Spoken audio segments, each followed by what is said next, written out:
Sebelum lanjut videonya, Mimin ucapkan salam sejahtera, salam kebajikan untuk para subscriber channel ini. Semoga kebaikan kalian dibalas Yang Maha Kuasa dengan yang lebih baik. Amin, ya robbal alamin.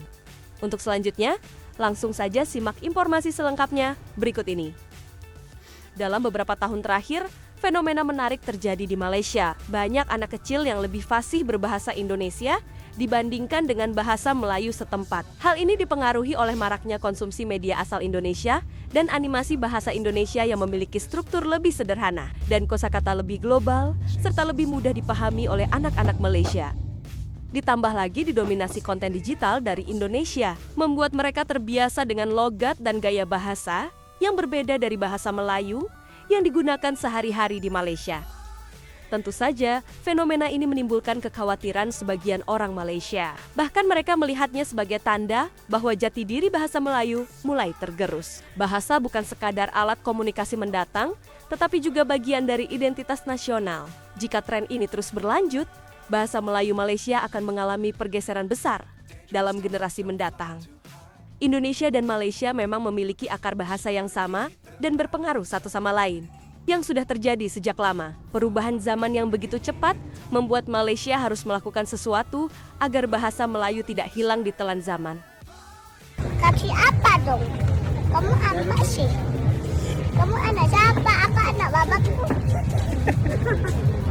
Kita hidung dong. Kamu kayak mana? Kamu nanya. Kamu kita tanya. Biar aku cari tahu ya. Sedap tak makanan kamu? Sedap?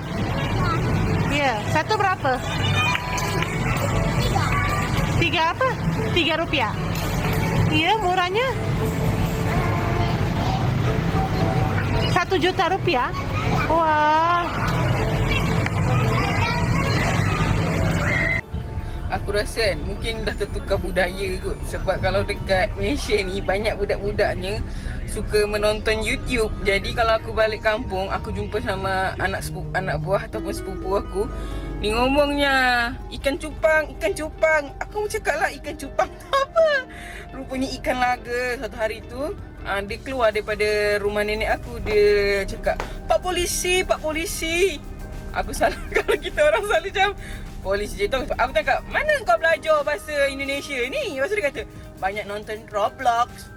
Ya kalau di sana banyak nonton Upin Ipin, kalau di sini banyak nonton Roblox. Robloxnya kan orang Indonesia aja kan. Kalau aku pergi ke Indonesia pula, budak-budaknya seronoknya. Pasal tu lah semua bahasa dia nak I kan. Pasal Upin Ipin cakap I kan. Tak bisa loh. Oh, bisa katanya. Ini Pak, saya poinus. Lu mau apa itu? Lu. Oke, yang kedua. Sebenarnya Indonesia sudah lama menang dengan Malaysia, tapi kita tak perasan benda ni. Kita selalu kan pandang rendah pada rakyat Indonesia. Yalah, dekat Malaysia ni mereka ni kerja sebagai buruh bangunan je pun, jadi orang gaji dan segala kerja yang dilihat tak ada kelas. Tetapi pada hakikatnya kita yang tunduk pada mereka tau. Pertama, kita lebih mengagungkan filem dan drama Indonesia. Kedua, kita paling gemar dengan lagu-lagu Indonesia, sampai artis mereka berkali-kali buat konsert dekat sini. Ketiga, bila kita jumpa orang Indonesia, kita akan bercakap guna slang Indonesia. Tetapi orang Indonesia tak guna pun slang Melayu Malaysia waktu bercakap dengan kita. Tengok pemimpin Indonesia. Sampai ke hari ini mereka tak pernah cakap dan guna slang Melayu Malaysia bila berjumpa dengan pemimpin Malaysia. Tapi pemimpin kita sahaja yang perak guna slang bahasa Indonesia. Bahkan meskipun di negara kita sendiri. Keempat, berapa banyak perkataan-perkataan Indonesia yang sudah diserap masuk ke dalam bahasa Melayu. Korang pun tahu kan antara perkataan-perkataan tersebut. Kata mau belanja es krim. Kenapa cakap bahasa Indonesia ni? Cakap bahasa Malaysia je, tapi cakap bahasa Indonesia. Habis maknya orang Malaysia, bapaknya orang Malaysia, kenapa tiba-tiba anaknya orang Indonesia? Bahasa Indonesia. Alah sayang. Jadi sekarang lagi ramai di negara tetangga kita, Malaysia, anak-anak mudanya lebih senang menggunakan bahasa Indonesia. Sebenarnya kita sama-sama basicnya bahasa Melayu, tapi mereka lebih senang menggunakan logat atau gaya bahasa Indonesia. Karena faktornya mungkin pertama melihat dari konten-konten di IG maupun di TikTok atau media sosial lainnya. Ini yang membuat petinggi-petinggi di Malaysia cukup meradang ya, mereka cukup marah. Yang kedua mungkin bahasa Indonesia jauh lebih kaya ya, kosakatanya, perbendaharanya lebih banyak. Kenapa bahasa Indonesia lebih banyak? Karena kita sama-sama menggunakan basic bahasa Melayu. Bahasa Indonesia, bahasa negara kita, bahasa nasional kita memilih bahasa Melayu basicnya karena tidak ada kasta. Kita tahu pada saat dulu penduduk kita banyak di Jawa, tapi bahasa Jawa itu sulit digunakan karena pakai kasta, ada yang sampai 3-4 tingkat, jadi berbicara dengan yang lebih muda beda, dengan yang setara beda, yang lebih tua beda, sehingga menyebutkan akhirnya dipilihlah bahasa Melayu sebagai basic bahasa nasional, bahasa Indonesia. Tapi kesininya lebih diperkaya lagi, jadi banyak sekali bahasa-bahasa serapan, baik dari bahasa Arab, karena kita juga pernah banyak orang Arab, dari bahasa Cina, dari bahasa Portugis, dari bahasa Inggris, dari bahasa Sanskerta, dari bahasa Jawa. Saya pernah ketemu dengan orang Malaysia, dia bilang bahwa kalau bahasa Melayu sangat sulit sekali mereka membuat naskah formal, naskah resmi, naskah ilmiah menggunakan bahasa Melayu karena sangat sedikit. Jadi mereka banyak memilih menggunakan bahasa Inggris. Nah, kembali lagi tadi bahasa Indonesia karena kaya sekali, banyak diserap bahasa-bahasa asing yang dijadikan bahasa Indonesia, dirubah sedikit kata-kata, susunan katanya menyesuaikan dengan pengucapan.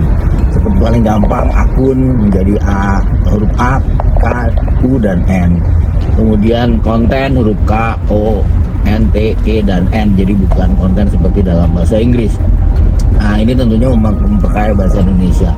Yang paling gampang kalau kita tahu influencer. Influencer itu bahasa kita, bahasa Indonesia sudah ada loh. Pemengaruh. Kata dasarnya pengaruh, kemudian dikasih hubungan jadi pemengaruh. Jadi sebenarnya banyak sekali. Terus juga server. Server itu kan bahasa Indonesianya ada, namanya peladen. Kata dasarnya adalah laden. Laden itu dari bahasa Jawa, melayani. Karena itulah yang membuat akhirnya kenapa bahasa Indonesia itu lebih kaya dibanding dengan bahasa Melayu. Jadi cintailah bahasa Indonesia. Silakan mau komen, terima kasih. Dengar satu cerita. Hari tu waktu raya lepas, Ella jumpa dengan seorang kawan Ella ni. Dia guru tuition English dan dia ada seorang anak perempuan umur 6 tahun lebih kurang macam tu. Ceritanya macam ni. Waktu kelas, mama dia suruh anak dia ni pergi tengok cerita YouTube dekat YouTube tau. Sebab waktu mama ada kelas online, jadi anak dia tak boleh kacau. Then before the class, mak tu jumpa dengan Arisa. The mom say like this, Arisa, later when I got a class, you get into your room and you watch a story that you want to watch. Later I will ask you need to share what story I'm telling about. And then class pun start. Arisa pun masuklah bilik dia. After 2 hours kan, Arisa jumpa balik dengan mama dia. And then suddenly, this is totally beyond what her mom expected. You know what she said? She said like this, ya ampun mami, aku lagi ketiduran, maafin gue ya. Mak dia apa lagi gelak lah sungguh-sungguh. Mak dia expect anak dia tengok cerita Inggeris, but suddenly she is watching Indonesian story. I've been thinking so many parents can relate this story because ramai orang Malaysia sekarang, terutama anak-anak muda yang kecil tu kan, biasa tengok Indonesian version kartun, betul tak? And I think you should proud of this. Sebab apa? Kita dengan Indonesia ni adalah serumpun. Bahasa kita lebih kurang sama. Cuma ada certain word lah yang berbeza. Contohnya macam ketam. Kita panggil ketam, dia panggil kepiting. Kita panggil baldi, dia panggil emper. Oh, for your information, kalau nak tahu, otak yang mampu menguasai banyak bahasa adalah satu jenis kecerdasan yang korang patut banggakan. Biasanya orang gelar benda tu adalah polyglot, di mana dia boleh berbahasa dalam pelbagai bahasa. Bahasa adalah satu seni. Tak kisahlah boleh bahasa apa. Inggeris ke, Mandarin ke, Jepun ke, Korea ke, Indonesia ke, Jawa ke. You should proud of it because bahasa yang menghubungkan antara manusia dengan manusia lain. Bila kita boleh berbahasa dengan elok, orang boleh faham apa yang kita nak, dan di situ komunikasi berkualiti berlaku.